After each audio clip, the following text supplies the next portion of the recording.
Yan. Okay. So ngayon, basahin natin yung Marcos chapter 1 verse 14. Samahan niyo ako ha. Nang ibinilanggo si Juan, nagpunta si Jesus sa Galilea at pinangaral doon ang magandang balita. Nandiyan na kayo? Okay.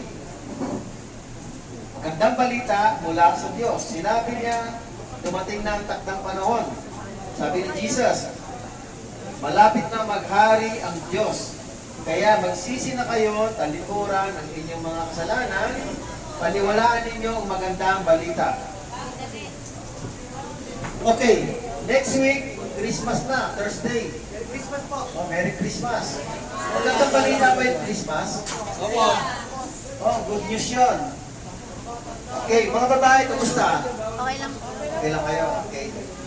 Sige, so mga kapatid, sabi dito ni Jesus, nangangaral siya sa Galilea. Si Jesus ay taga Galilea. Ang Nazaret, nasa lugar ng Galilea. Taga Nazaret siya sa Galilea. Ang Galilea ay malayo sa templo, sa Judea. Malayo ang Jerusalem, ha? Kagaya to, malayo ang Jerusalem sa Nazaret. Nasa 120 kilometers ang layo nun. Pero, isang lugar lang, Israel. Okay. So, ang magandang balita mula sa Diyos, sabi dito ni Jesus, dumating na ang takdang panahon. Malapit na maghari ang Diyos. Kaya magsisi na kayo at pagtalikuran ang inyong mga kasalanan at paniwalaan ninyo ang magandang balita. Okay. Mga kapatid, ang paghahari ng Panginoon ay, ang pinaghaharian ng Panginoon yung mga taong nagsisisi at tinatalikuran ang kasalanan. Magkaiba yun na nagsisi lang pero hindi tumalikod sa kasalanan. Magkaiba yun kaysa doon sa nagsisi at tinalikuran ng kasalanan. Ano ibig sabihin ng tinalikuran ng kasalanan? Hindi na pinalikan. Pero yung iba nagsisi sa ginagawa, pero bumabalik pa rin sa kasalanan. Magkaiba yun. Paghingi ng tawad, pagsisisi at talikuran ng kasalanan. Yun ang napakahalaga. Ngayon, maghahari ang Panginoon. Kailangan ng Panginoon na magharian niya yung mga tao na marunong magsisi at tumatalikod sa kasalanan. At paniwalaan ang magandang balita. Okay, ulitin ko At paniwalaan ang magandang balita o good news. Mga kapatid, ano ang good news? Ano ang good news? Magandang balita. Gospel. Ang good news. Okay. Dito kayo. Ang good news, mga kapatid, pag binabasa natin yung kwento ni Jesus mula sa aklat ng Marcos, aklat ng Mateo, aklat ng Lucas, aklat ng Juan. Yun ang ebanghelyo. Yung ebanghelyo, excuse me, mga kabaihan, nadidinig nyo? Yung ebanghelyo, doon kinukwento si Jesus at doon din nagsasalita si Jesus. Meron siyang salita doon. Meron siyang role. Kumbaga sa isang pelikula, meron siyang role doon. Siya ang pinakabida. Tanda po natin, si Kristo ang pinakabida ng ebanghelyo. Amen? Amen? Wala na po iba. So hindi siya kontrabida. Pag sinabi Fernando po Jr., hindi siya si Paquito, ha? Okay, pag mahilig kayo kay Fernando po. Ilang bida, di ba? Actually, nanonood din ako na. Okay, verse 16. Andiyan kayo? Yung iba, pakinig na lang po, ha?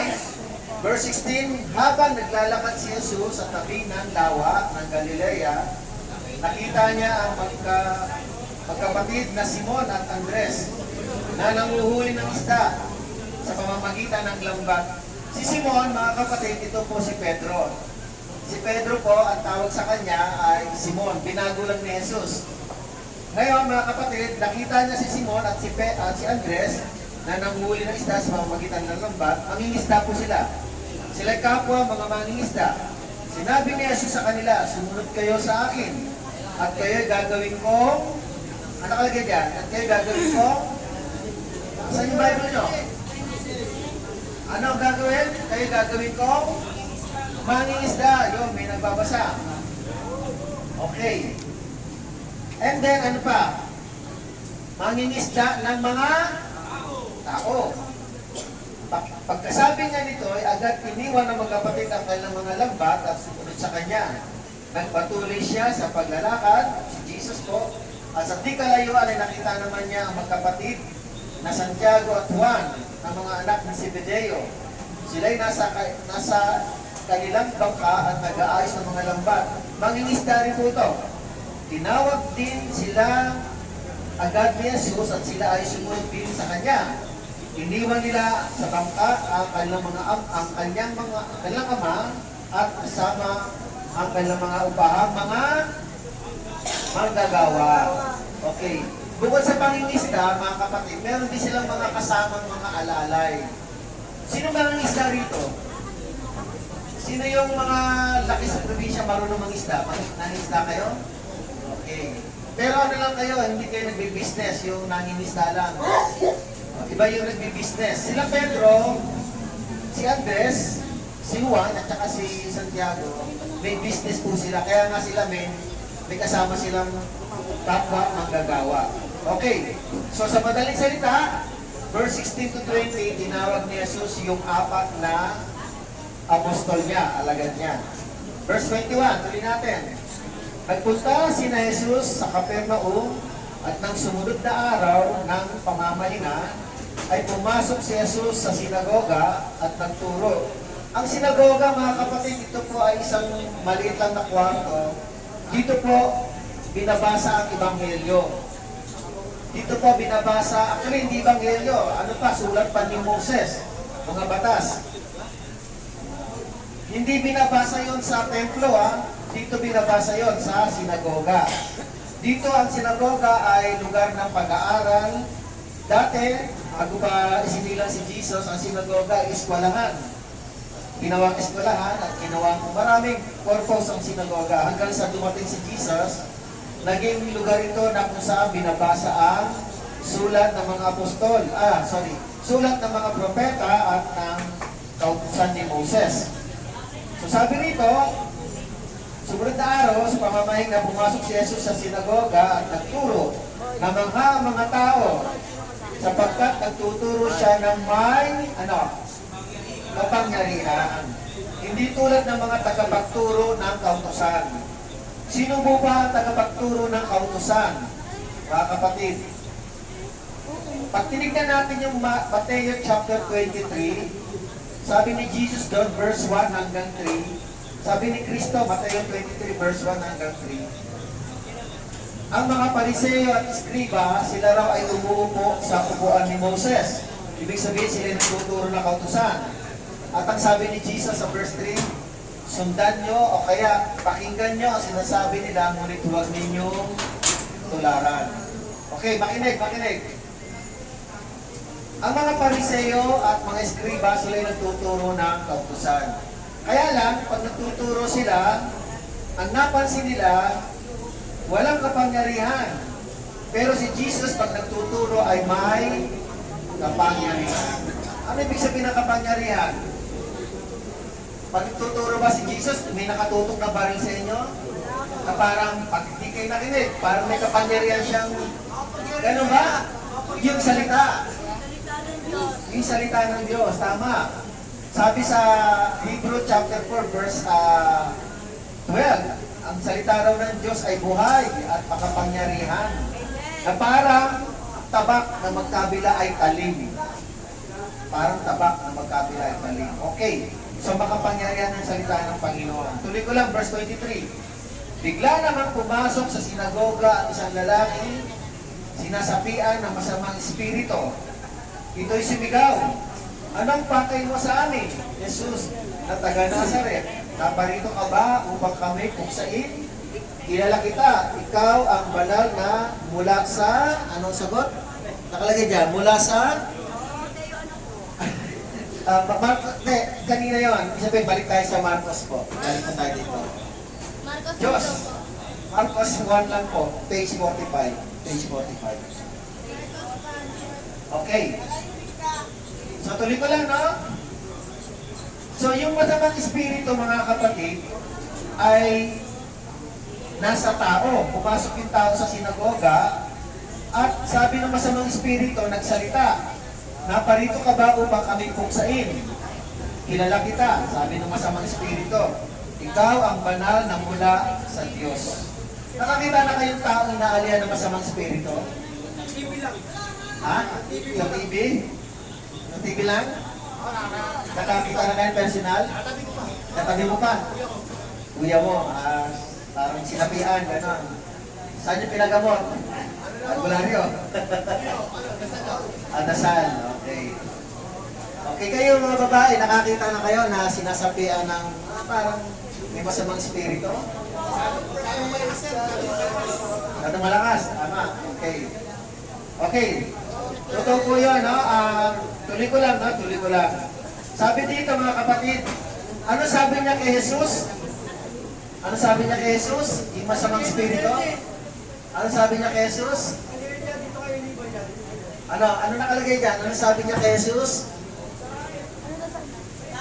Ano sabi? May nakalagay dyan. Nakalagay lang dyan. Kilala kita. Okay, yun, di ba? Sabi ng masamang espiritu, kilala kita. Bakit nakilala ng masamang espiritu?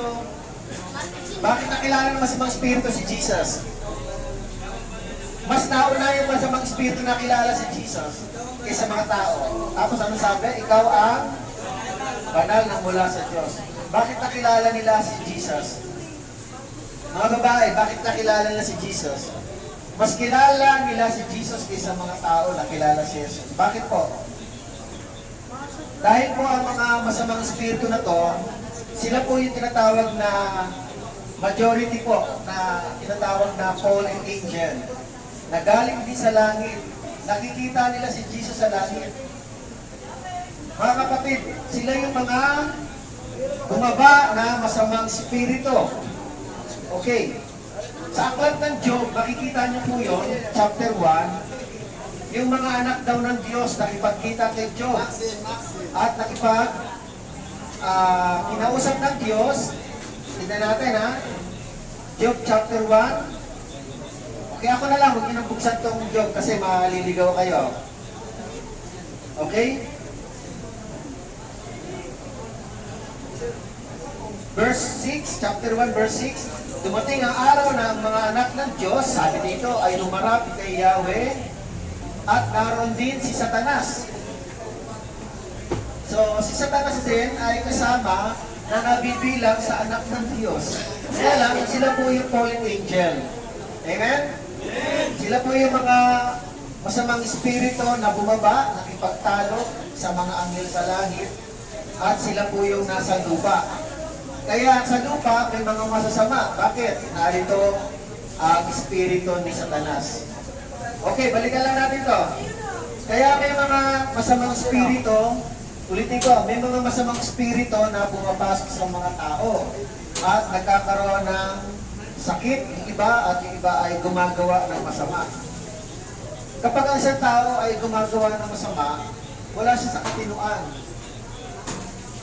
Pumatay, gumawa ng hindi kalooban ng Diyos. Diba? Nasa iba siyang impluensya. Okay, tuloy ko lang po.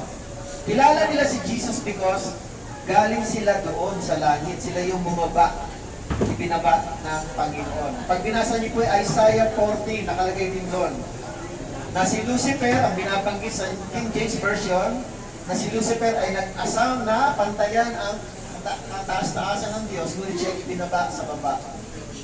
And then pag binasa ninyo sa Revelation, chapter 12, nakipagdigma ang mga anghel na sila Michael sa mga anghel na sila Satanas. Basahin lang natin para hindi kayo malito. Sabi sa Pahayag, chapter 12, sabi po dito, verse 7, pagkaraan nito ay nagkaroon ng digmaan sa langit, si Miguel at ang kanyang mga anghel ay nakipaglaban sa dragon at sa mga kampo nito.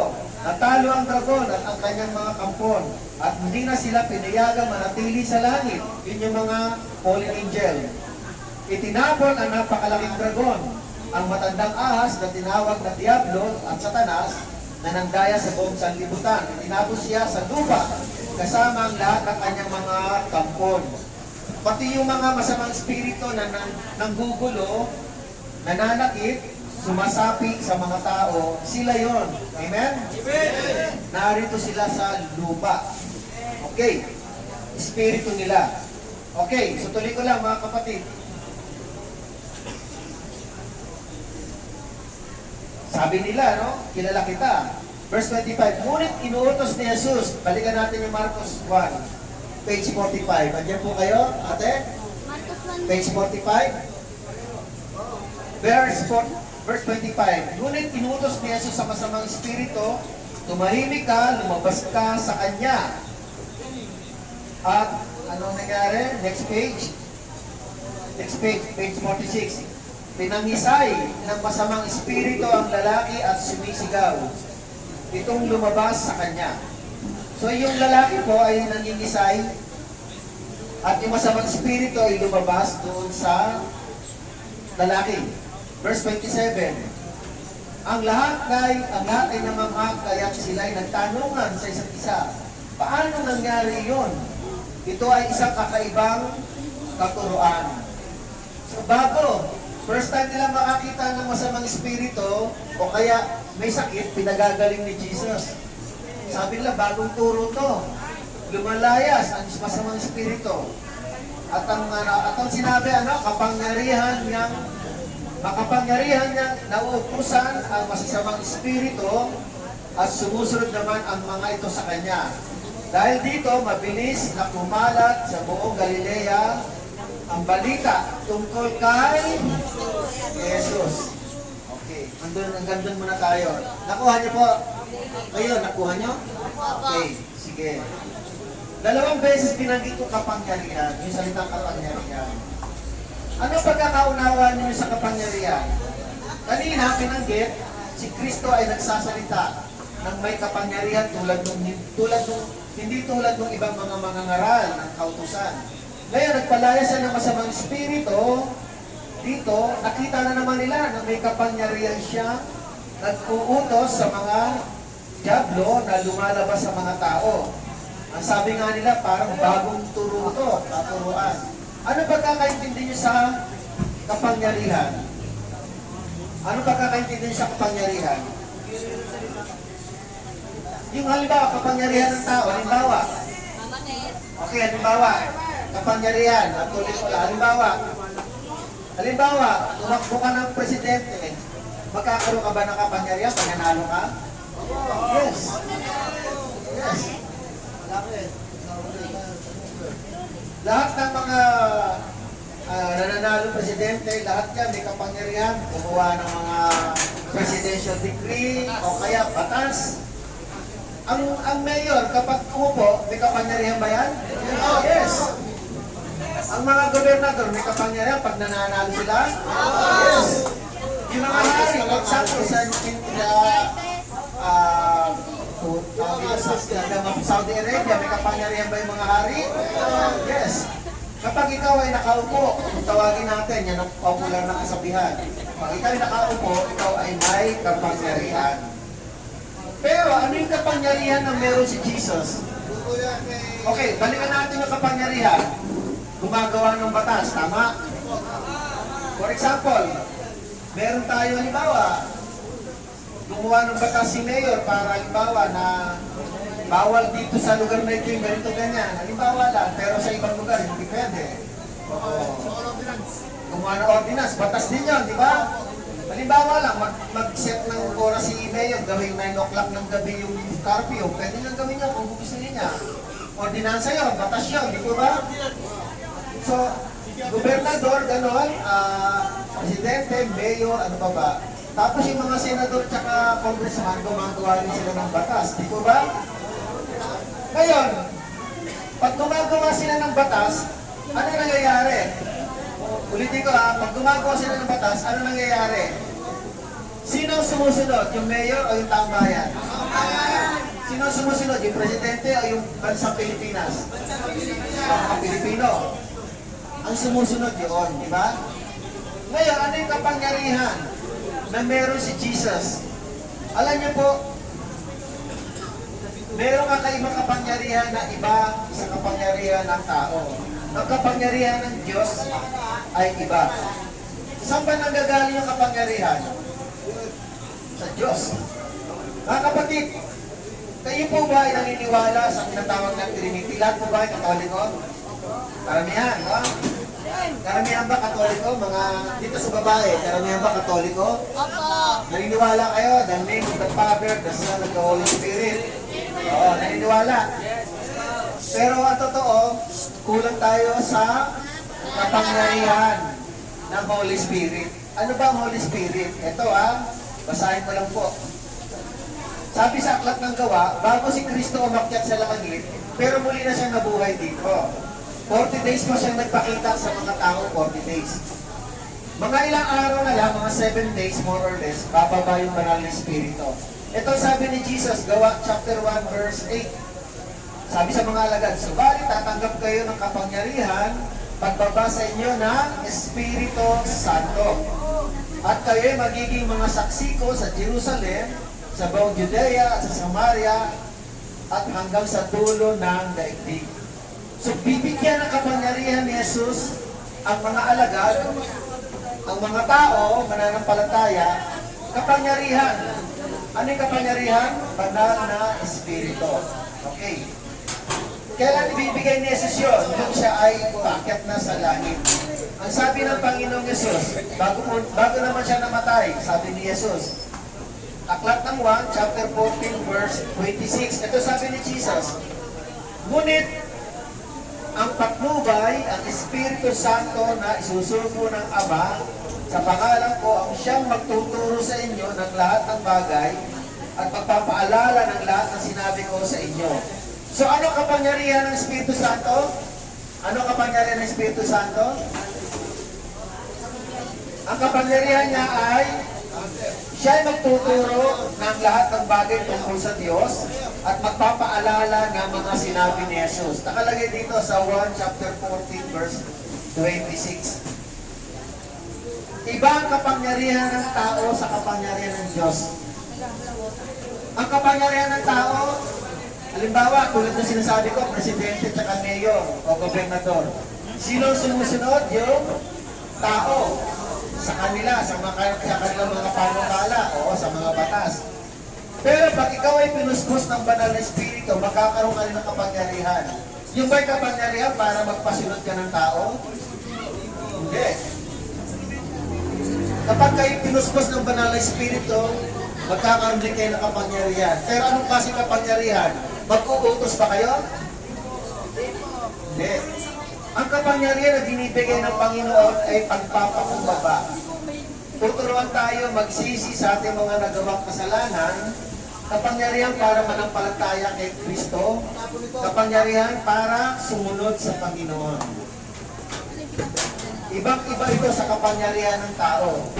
Ang kapangyarihan ng tao, tinuturuan ng tao sumunod sa tao. Di ba? Pero ang kapangyarihan ni Kristo, tinuturuan tayo sumunod at magpakumbaba sa Diyos. Tayo ang susunod. Hindi tayo mag-uutos. Halimbawa, binigyan kita ng kapangyarihan. Okay, may kapangyarihan ako, binigay ng Diyos. Kapangyarihan ko ng mag-utos, kapangyarihan ko ng manggulo, mang-away. Ano ba yun? Ha? Hindi po. Ang kapangyarihan ng banal na Espiritu ay kapangyarihan para magpakumbaba sa Panginoon. Kasi hindi natin kaya to. Ang kapangyarihan ng hari, kapag sila ay nagkaroon ng kapangyarihan, umupo sila sa trono. Sila po ay mataas. Talagang mataas. Pero kapangyarihan binibigay ni Kristo, hindi para magpakamataas, kundi para magpakababa. Pakumbaba. Kaya magkaiba ang kapangyarihan ng Diyos sa kapangyarihan ng tao. Tandaan po natin, may Biblia po kayo dyan. Ang Biblia po, pag binasa natin, tinuturuan tayo magpakumbaba. Tinuturuan tayo makilala si Jesus. Tinuturuan tayo magsisi sa kasalanan. Tinuturuan tayo magmahal sa kapwa. Tinuturuan tayo magpatawad sa ating kapwa. Tinuturuan tayo humingi ng tawad sa ating kapwa. Tinuturuan tayo magbigay. Tinuturuan tayong magmahal ng kapwa natin bilang kapatid sa Panginoon. At tinuturuan din tayo na magmalasakit. Amen? Amen. At sinasabi rin ng kasulatan, kung meron mang gumawa ng hindi maganda sa iyo, sabi ng Panginoon, ako ang gaganti. Kaya hindi ka pwedeng gumanti. Amen? Amen. Ipagkaulog natin sa Diyos ang lahat. Amen? So ito'y kapangyarihan na mahirap ipaliwanag, pero totoo dahil ang Diyos mismo ang nagbibigay. Kaya nga kapatid, dapat nananampalataya tayo sa tatlong persona na kinikilala natin. Ama, ang Anak at Espiritu Santo. Ang Espiritu Santo dapat nasa inyo eh. Kung pananampalataya nyo, halimbawa katoliko kayo, dapat ang Espiritu Santo nasa inyong buhay. Hindi lang siya sa salita o kaya sa isip lang. Ang Espiritu Santo ay lumulukong sa tao. Ang Espiritu Santo ay pumapasok sa puso ng tao. Hindi po siya display lang. Siya ay makapangyarihan. Ibig sabihin, kumikilos ang Espiritu Santo. Makapangyarihan. Hindi siya pwedeng ikulong lang dito sa isip. Hindi siya pwedeng ikulong sa puso. Kailangan, kumikilos siya na mamuhay ang banal na Espiritu sa buhay mo. Sinasabuhay mo ang salita ng Panginoon. Lumalago ka sa Kanya, sa Panginoon. Ang Espiritu Santo nagtuturo ng lahat ng bagay galing sa Ama at galing kay Kristo. Hindi na natin nakikita si Kristo physical. Nakikita niyo ba si Kristo physical? Pero nagtuturo sa atin, ang ating kapwa, siya ay lumalarawan kay Jesus. Yan ang turo ng Biblia. Ano man ang ginawa mo sa iyong kapwa ay ginawa mo sa akin, sabi ng Kristo. Pag sinaktan mo yung kapwa mo, sinaktan mo rin ang Panginoon. Pag gumawa ka ng mabuti sa kapwa mo, gumawa ka rin ng mabuti sa Panginoon. Kaya mga kapatid, huwag natin baliwalain yung kapangyarihan na meron si Jesus. Ipinabahagi niya ito. Hindi niya ito pinagmamaramot, hindi niya ito sinosolo. Kaya nga nung siya'y namatay at muling nabuhay, 40 days siya nanatili sa lupa, kasama yung mga alagad, at after 7 days, bumaba ang banal na Espiritu, ibinigay sa mga tao. Binigay sa inyo, binigay sa atin. Kaya kapag ang banal na Espiritu ay nasa inyo, magkakaroon din kayo ng kapangyarihan. Hindi kapangyarihan para manglamang. Amen? Amen. Hindi kapangyarihan para manakit. Kundi kapangyarihan para magmahal, magpatawad, magpaumbaga. Masalamatan natin ang Panginoon. Sige po, ako'y mananalangin at tutuloy natin to. Kaya lang sa Thursday, Pasko eh, baka hindi ako makapunta. So, saan kayo mamamasya sa Pasko? Diyan na kayo ha. Huwag kayo lalabas ha. Diyan na kayo ha. Okay, so sana sa Pasko alalahanin niyo ang Panginoon. Lord willing, kung makakapunta ako, bakit hindi?